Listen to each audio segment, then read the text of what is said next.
Prostate cancer क्या है, इसकी डायग्नोसिस कैसे होती है, कैसे पता चलता है प्रोस्टेट कैंसर किसी को है कि नहीं है, और उसका इलाज क्या है, उसके बारे में आइए जानेंगे। मैं हूं doctor Swagat Das, head of the department nuclear medicine, Sarvodaya hospital, sector 8, Faridabad. पहले तो प्रोस्टेट कैंसर, ये प्रोस्टेट क्या है? प्रोस्टेट एक ऐसे ग्लैंड है जो कि सिर्फ और सिर्फ मेल में पाया जाता है, ये फीमेल में ये ग्लैंड नहीं होता। तो इस ग्लैंड का जो कैंसर होता है, रिस्क कौन सी एज ग्रुप इसके रिस्क में है? यूजुअली ओल्डर एज ग्रुप, 50 साल से ऊपर के जो एज ग्रुप के लोग होते हैं, जो मेल होते हैं, वो ज़्यादातर इसके रिस्क के फैक्टर्स उनके पास ज़्यादा होता है प्रोस्टेट कैंसर होने का।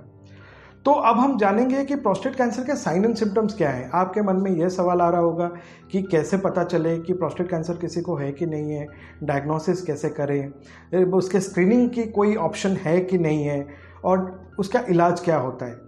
पहले तो आते हैं कि उसके साइन एंड सिम्टम्स क्या होते हैं। जैसे मैंने आपको बताया, यूजुअली एल्डरली मेल में ये कैंसर होता है, तो उसमें क्या होता है कि पेशाब रुक रुक के आता है और पूरा एक साथ पेशाब नहीं आता, और पेशाब में हो सकता है कभी कभार जलन भी हो, और in sense of incomplete evacuation, मतलब पेशाब करने के बावजूद आपको लगता है कि पूरा अभी तक खुल के पेशाब नहीं आया। तो उस केस में क्या होता है, यूजुअली जब हम अल्ट्रासाउंड करते हैं ऐसे पेशेंट का, तो प्रोस्टेट का साइज बढ़ा हुआ आता है, उसको हम बोलते हैं प्रोस्टेटोमेगाली। तो जहाँ पे प्रोस्टेटोमेगाली किसी पेशेंट का है, तो उसमें कैंसर के चांसेस हो सकते हैं। तो इसका स्क्रीनिंग कैसे करें? यूजुअली हम मोर देन 40 इयर्स के एज ग्रुप के जो मेल होते हैं, उनको हम प्रोस्टेट कैंसर के स्क्रीनिंग के बारे में एडवाइस करते हैं। और वो पेशेंट जिनके ऑलरेडी फैमिली में ये है, तो उनको भी उनके पास रिस्क फैक्टर बढ़ जाता है। तो 40 के बाद अगर आप हैं, तो एक साल में एक बार सीरम PSA करके एक ब्लड टेस्ट होता है। PSA मतलब प्रोस्टेट स्पेसिफिक एंटीजन। वो साल में एक बार करा के आप उसको स्क्रीन कर सकते हैं कि अगर PSA बढ़ रहा है तो हो सकता है, एक पॉसिबिलिटी है कि आपको प्रोस्टेट कैंसर भी हो सकता है।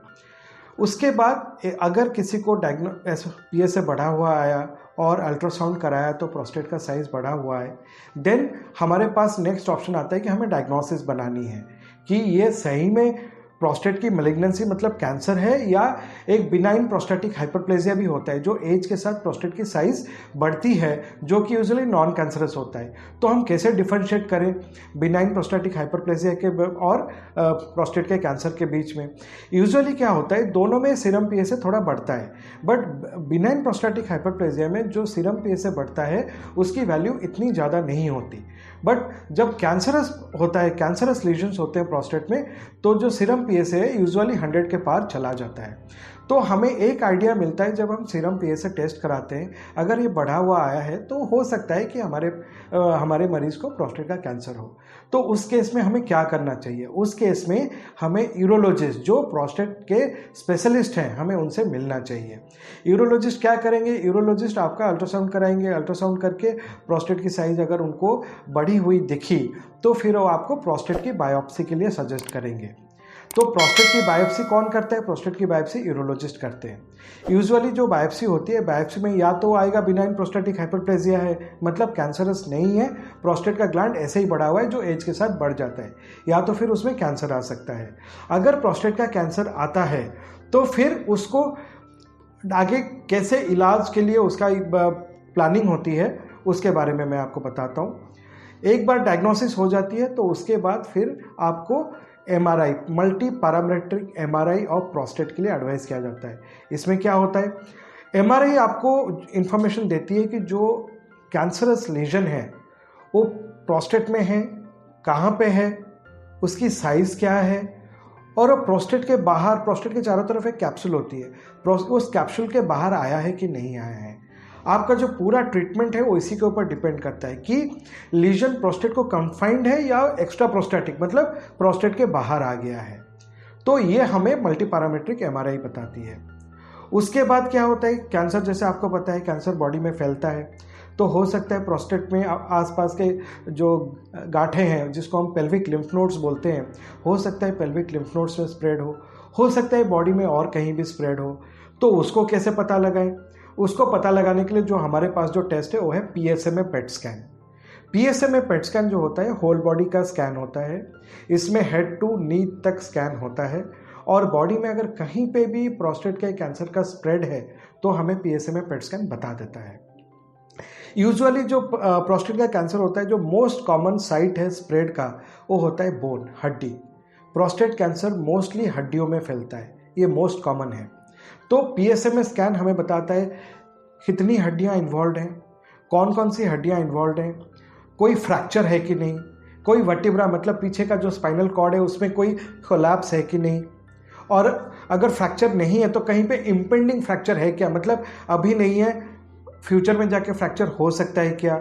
जैसे हमारे वेट बियरिंग जॉइंट्स हैं, जैसे हमारे थाई बोन्स हैं, थाई बोन्स में अगर कैंसर का स्प्रेड होता है तो आगे जाके फ्रैक्चर के चांसेस बढ़ जाते हैं।